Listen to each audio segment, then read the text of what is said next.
Hello everyone, it's Maria, Solitary Witch Tracks here. Hope everyone's having a great day. This video I actually want to talk about is a idea that I have been kind of culminating and fuming about, letting brew in my, cauldron of my head. But I think this is very helpful for others. I know it's very helpful for me to go over this and, just kind of share my experience and techniques for past life regressions.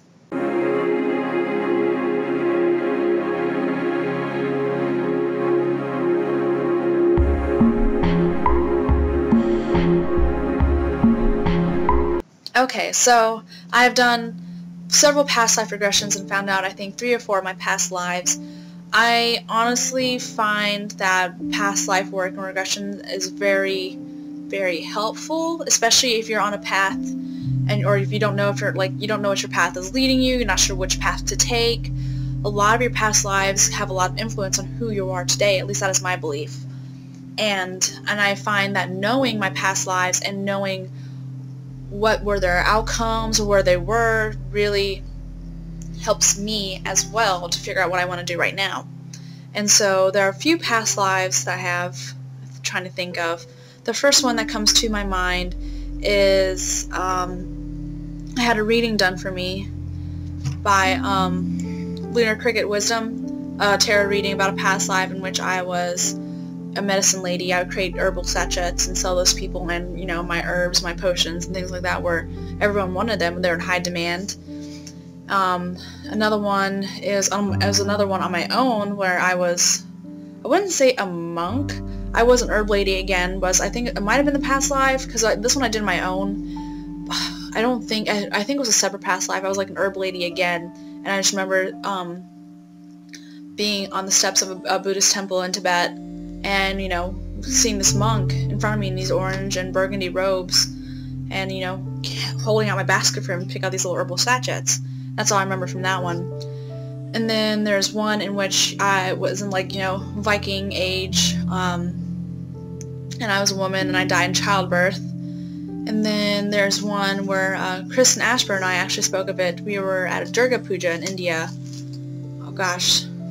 We're all wearing red saris, and there was fire and a cave going into and things like that. And I think that is all I can remember. But each of these past lives reflects an aspect of myself today, things I realize today. But I guess I'll first talk about them and kind of go over how they relate to myself today. So the first one with the reading by Lunar Wisdom. In that past life, I was a very willful little girl, never listened to my parents, did my own thing, yada yada. I was very much like a child. Not now, like in this life, I was very much, wild child, not listening to anyone. And in it, I worked with herbs exclusively. I traveled around. I was a traveling merchant. I put together sachets and like little things you can put in your tea or baths or whatever. Potions, just like dry herb bundles, to help with certain ailments. I wouldn't necessarily administer them to people. I'd sell them to people like a doctor or something, whoever back then would say, you need this, and I'd be like, well, I got this, and so I'd just sell it to them. And that's what I did, and I became pretty famous for it. I became very well known for it. I even, I had a female lover, and, but the relationship was kind of strained. It was loving, but kind of strained because, I was always traveling, but then I did see her. It was, it was nice, but it was kind of like one of those hush-hush things because, we're just like 2 single women living together, so people didn't really suspect. We tried to make it look like, just 2 women who needed to support each other because we didn't have husbands. And then, and I work with herbs now. Like, I'm very good with working herbs. I make sachets for people now. Because I do ghost medicine, and I use ghost medicine in my practice, in which I listen to the herbs and what they tell me and what people need. And so that really reflects me today in this life. And then in that past life, a man wanted to be my apprentice, wanted to be my student. He wanted to have that fame, that report. He wanted to have that as well. But he wanted it for the wrong reasons. Like, he wanted to work herbs and have my knowledge, but he wanted them all for the wrong reasons, and I refused to teach him because I knew he was going to abuse the power. Because I knew, like, in the back of my intuition, in the back of my mind, he would probably use the knowledge of herbs I gave him, to do things that would be horrible. And so I told him no. And he ended up pushing me, and like my neck hit a rock and broke. And like now, like whenever something hits my neck, for some reason, like I think I'm gonna die. Like as soon as there, doesn't matter what happens, like I could be roughhousing my boyfriend, he hits me in the neck and I die. And I'm sure I've talked about this in previous videos, but that is something that definitely like still rings true to this life right now. And so that's how that past life relates to me the most. And also that one where I was selling herbs to a monk in Tibet. I mean, again, ghost medicine, herb work. And then in a past life where I was a shield maiden, I was in the Viking era. I know I've spoken of this, but pretty much, you know, my brother and my father went away overseas. I stayed home to watch the farm. This guy came in, trying to take the farm, but I killed him, and then I shouldn't have, and so they exiled me to another village, and I died, and I met a man, and I died in childbirth. But the way that one reflects to me right now is, you know, I believe in fighting. Like, I'm a fighter. Like, maybe it's being a triple Leo, but you threaten me. I have no problems with putting you down. None at all. And so that is how that past life reflects to me a lot, my fighting spirit, I would think. And then the one with the Durga Puja is just, that ritual is very, very in touch with the feminine, very in touch with deep, feminine, earthy tone, like, energies, and I'm very much more in tune with that than any astral work. Like, I barely do any astral work. I don't like astral projection. Nothing like that at all. I prefer not to travel to the higher planes at all, even though with like the shamanic journey book, like we have to be, like, shamans have to be good at both traveling to the upper world and lower world. I'm very comfortable, very familiar with the lower world when it comes to traveling to the upper world. I can do it. I just don't like it. I feel like I'm gonna float away and bye.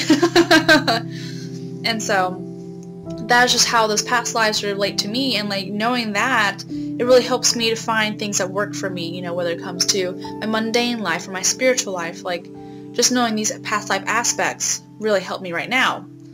And so there's some techniques for working with past lives that I find very helpful, of one of which was taught to me by a person I used to be a friend with. There's two techniques. Very much both I would definitely suggest to get into a trance state if possible. You know, play music, burn a lot of, you know, incense and herbs and things like that. One is walking down a hallway and you see all these doors, so many doors, and the ones that are open you're allowed to go in. And the ones that are closed, you're obviously not ready for those. Do not try opening those doors.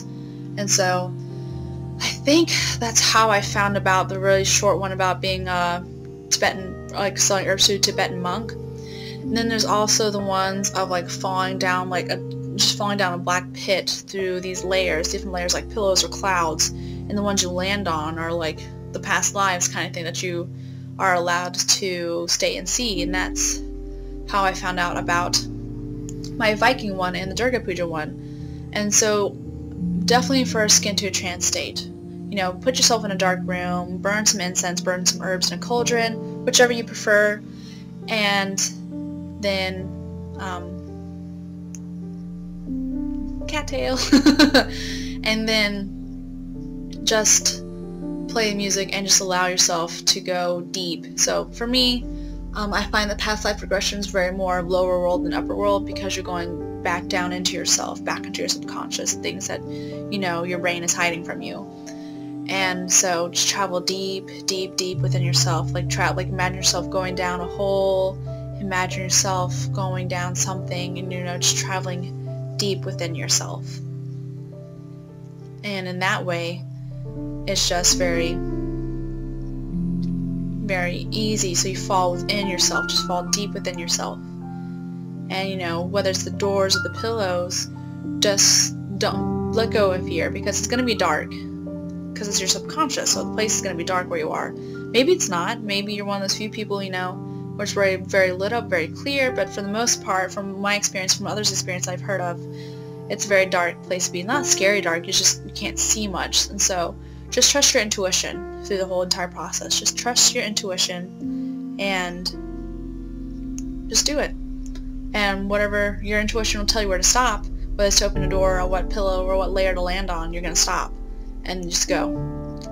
And you'll find those past lives, and I would definitely as soon as you get out of it, journal what you got, and then compare it to, you know, aspects you know about yourself now, and see what relates. And you know, those things are probably going to stick with you. Those are like key traits that will probably stick with you through multiple past lives, and that it might help you, and that would surely help you to make decisions on things that are important to you. But yeah, I hope this is helpful to guys who are very interested in past life regressions and knowing your past lives. I might do a meditation on that if you guys like, because I know I still need to work on my shadow tone meditation. So thank you guys for listening. Blessed be. Namaste.